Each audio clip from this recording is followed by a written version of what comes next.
Olá, povo católico. Dia 27 de setembro é o dia dedicado a São Cosme e São Damião. Vamos apresentar aqui ao católico um pequeno resumo, já que tem muito pouca coisa escrita, poucas informações sobre ele. Vamos falar aqui de uma forma tradicional, de tudo que é certo sobre eles, né? Como exemplos, principalmente nesses nossos dias onde nosso Senhor Jesus Cristo é trocado por tudo,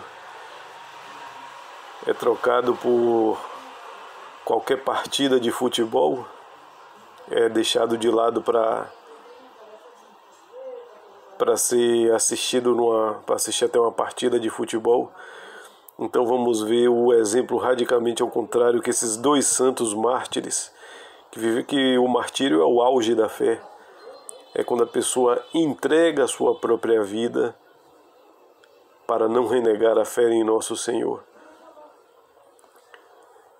Principalmente nesses tempos sombrios de hoje, onde, como disse, nosso Senhor é trocado por qualquer partida de futebol, por uma vida de artista, pela luxúria, pela ostentação do mundo fútil dos, entre aspas, famosos.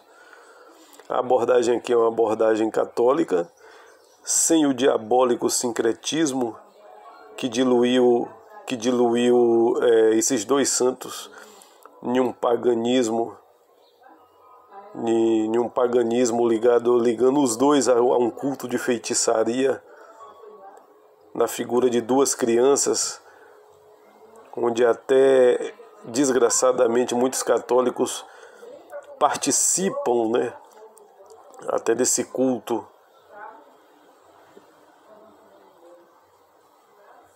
com direito a oferendas, a comida, a caruru e tudo. Não que não temos as nossas festas de santos, né? Mas o que é colocado hoje, obviamente pela imprensa, pelos meios de comunicação, logicamente não é o São Cosme e São Damião católicos. São essas entidades ligadas à feitiçaria, na figura de duas crianças, onde os pagãos cultuam oferecendo comidas, doces e essas oferendas idolátricas a esses deuses pagãos, que, como as Sagradas Escrituras sempre nos avisa, né? Os deuses que os pagãos cultuam são o demônio. Vamos falar aqui do verdadeiro Cosme, do verdadeiro Damião.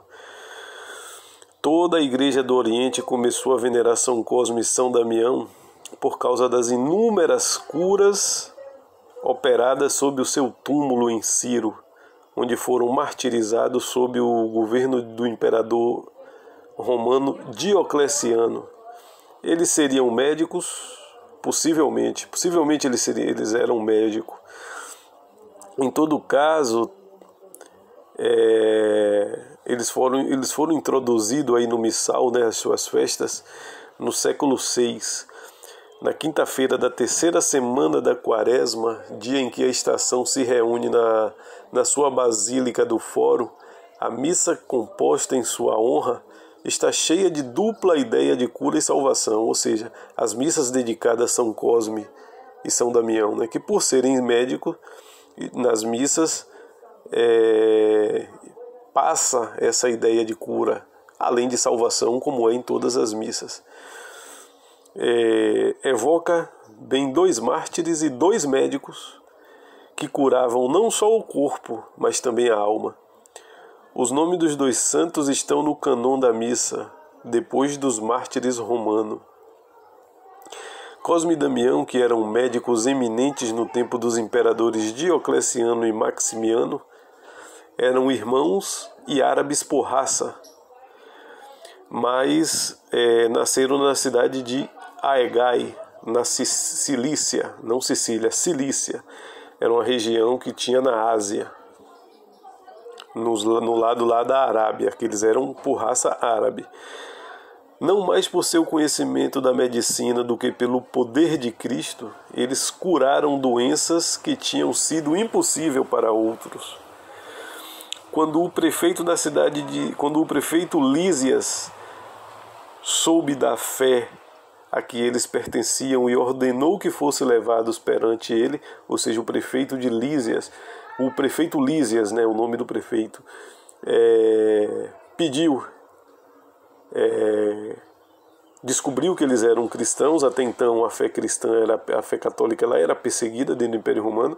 Ele soube da fama já de santidade dos dois e pediram e solicitaram São Cosme e São Damião a presença pessoal deles. E eles foram questionados quanto ao seu modo de vida e a confissão da sua religião. E então, em vista que eles livremente possuíam a fé cristã, eles testemunharam a fé cristã como necessária para a salvação diante de Lísias pagão. E o que foi que aconteceu? Lísias ordenou para ele adorar os deuses pagãos do Império Romano, sob ameaças de tormentos cruéis e morte. Os dois, obviamente, negaram, muito diferente do que muitos católicos fazem hoje, né? Nega Nosso Senhor para não desagradar um familiar, para não desagradar o amiguinho, para não desagradar aquele amigo do peito. Então eles preferem negar Cristo por qualquer bobagem, né? Eles não.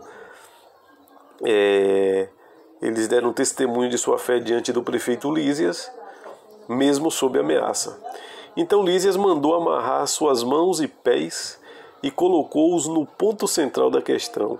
Ele tinha que ser obedecido, mas, no entanto, Cosme e Damião se firmaram ainda mais na sua convicção. Por isso eles foram lançados no fundo do mar, amarrados como estavam, mas eles voltaram à superfície da água novamente, perfeitos e não amarrados. O prefeito, portanto, julgou que aconteceu pela força da arte mágica, ou seja, eles acharam que se tratava de magia e os lançaram na prisão. No dia seguinte, ele pegou-os outra vez e pediu para que os atirassem sobre uma grande fornalha, mas as chamas se afastaram deles. Era jogado na fornalha, mas as chamas se abriam e não atingiam o corpo dos dois.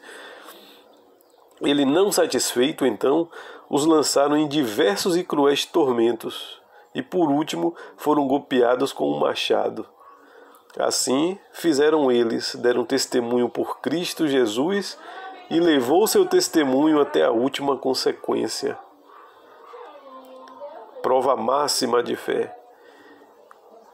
Queridos, terminamos aqui com uma frase de um pequeno texto de Santo Agostinho, que diz: queridos e amados irmãos, tão frequentemente como nós mantemos as festas dos santos mártires, olhemos para obter do Senhor, com a sua intercessão, tais coisas boas nesta vida, que assim nós, seguindo o exemplo deles, possamos alcançar o melhor que está por vir.